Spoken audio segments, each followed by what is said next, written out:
to the journey. This is a little bit of clickbait title. However, I am going to talk about why prepping is not a smart idea to certain extents, and what I'm seeing online and what I've seen over the history since 2011 when I started prepping.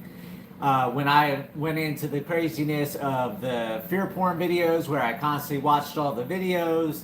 I was stocking up all this rice, all this beans, which I still have, but not crazy like I was doing back in the day. And with the rain that we've had here in Arkansas and the really hot days, I've been stuck inside because I'm all ate up with chiggers right now because I went out the last several days in between rainstorms while it's cool. However, the chiggers got all over me, so I've got red bites all over. However, while I've been home, I've been watching all these videos again. And watching all these videos took me all the way back to 2011 because it's the same stuff. Doomsday is happening tomorrow. You got to prep now. You got to do everything right this moment. If you stop watching those videos, everything goes back to being fine until you start watching videos. And then, of course, Doomsday is happening again. So all the same stuff from 2011, 2012, 2013, 14, 15, 16, 17, 18, 19, 20, 21, 22, and now 2023, it's all the same stuff. And this is where I don't see people explaining this. More people should be explaining this. However, they're not. And that's the fact that everybody says rice and beans. Rice and beans, rice and beans. Okay, that's cheap. It's food. But do you live on rice and beans right now? No, you don't. Do most people live on rice and beans right now? They don't. When everything goes bad, are you going to get food fatigue eating just rice and beans? Most likely. Will most people get food fatigue from eating just rice and beans? Most likely. So, these videos that are constantly grinding out year after year after year, talking about you need a prep, you need a prep, you need a prep, you need a prep, rice and beans, rice and beans, rice and beans, rice and beans, it's just repetitive. And nobody is getting out of the box. So, in this video is why the normal prepping is not a good idea, and how you should be thinking about prepping going forward. A new idea that most people don't talk about, some things where you don't have to prep at all, maybe. So a lot of people say, you know, you're going to have neighbors come to you and they're going to want food because they know you're a prepper, if you're a prepper. Or if you're a homesteader and you got the farm, people are going to come to you because they know you have food. They're going to want help from you. They're going to want you aid in them not perishing or going into starvation. Well, doing that, a lot of preppers right off the bat say, nope, don't come to my house. I want nothing to do with you. If you don't have rice and beans, if you don't have your preps, I want nothing to do with you. I'm not giving you my food. I'm not helping you out. A lot of preppers aren't thinking about this in the right mind perspective. And that is, say a guy from down the road comes to you and says, I have my wife and kid, and I didn't store up any food. I didn't prep. I didn't prepare myself for days like this. And I was making $200,000 a year. Will you help me? And that prepper's like, nope, go away. You made all that money. You have more than ample opportunity to save yourself. However, that prepper is not thinking that that $200,000 job could be a dentist, could be a surgeon, could be another type of doctor, something that's able to help you. So, in the prepper mindset, where they think they're not going to help nobody, that needs to change. You need to start changing your mindset that, okay, this person didn't prepare, I'm not helping them. Because guess what? That's going to come into barter and trade. You might have to give some of your food prep up to get a tooth pulled by somebody that knows what they're doing and not somebody with a rusty pair of pliers that's going to give you a mouth infection that you perish 2 weeks from now.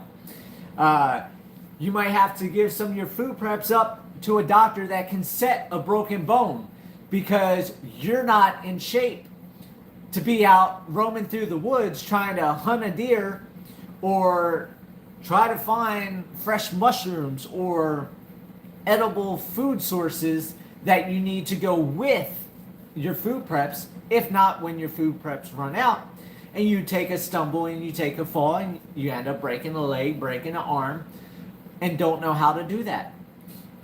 These are different ideas you should be getting in your mind that we shouldn't be, nope, that person's not prepared, I'm not helping them. Because if you have a skill, some of these preppers, they don't know how to garden. They prep all this dry rice and beans and freeze dry food and canned goods, and they're like, I'm set for life.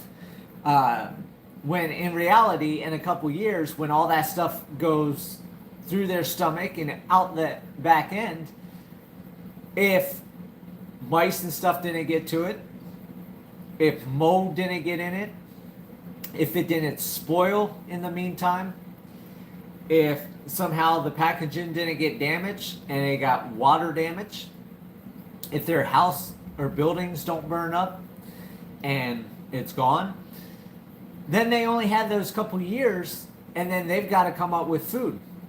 Most people are not providing their life source from their gardens every year. Most people cannot live without going to the grocery store.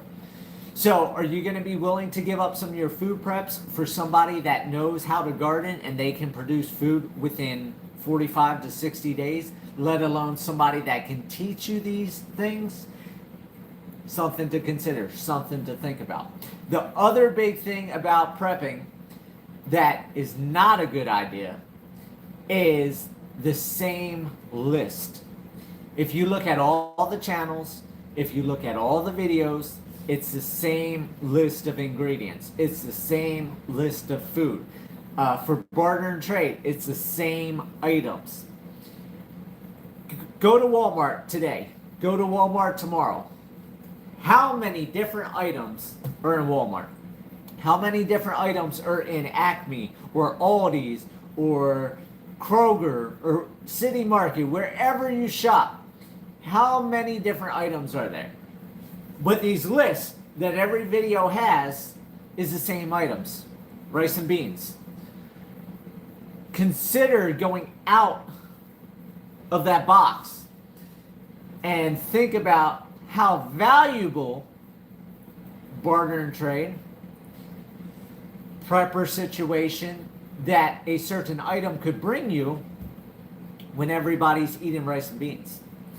If everybody around you has rice and beans and say they've all made it 6 months and they're all eating rice and beans, rice and beans, rice and beans, rice and beans, but you thought out of the box and you stocked away a 55-gallon drum of Hershey chocolate bars, do you know what people would do for a Hershey bar? We've all seen the commercials back in the day.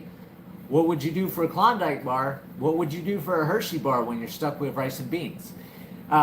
These are things that people on other channels aren't talking about. And like I said, I've been in this since 2011, and I don't make a bunch of these prepping videos and things like that. But watching all these videos this past week, it just got me thinking, people aren't thinking out of the box. Like I've said in a couple of my videos, spices. I've got 2 tiers of spices, different teas, things like that stocked up. Most people, they get salt and pepper. Salt and pepper, maybe garlic. That's not a lot of flavor profiles. Spices. If somebody bought rice and beans and they're just eating rice and beans with water, muddy water, because they have to boil water from a creek or something because they didn't buy a Berkey or life straw, or some other way that you don't have nasty tasting water, and you're eating bland rice and beans with maybe some dandelion flowers and leaves and some maple leaves, or whatever you can find to add to it if you're not prepared, and you have a whole bunch of spices. What are those spices worth? Would a jar of spices be worth somebody cutting up a cord of firewood for you so you don't have to do hard labor? I know the spices probably be worth it to them to cut some wood for you because it's something they haven't had. Same thing with the Hershey chocolate bar.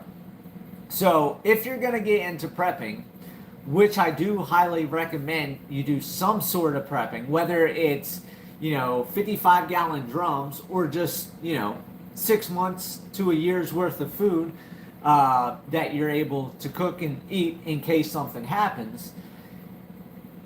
Think about other alternatives. Don't just do the rice and beans. Rice and beans, that's just because they store easy. That's why everybody says rice and beans, because it stores easy. But like I said, if you're not eating rice and beans on a regular basis, try to go get a 20-pound bag of rice, 20-pound bag of beans, and eat that nonstop for the next 3 months. You'll save a lot of money on groceries because you're just eating rice and beans.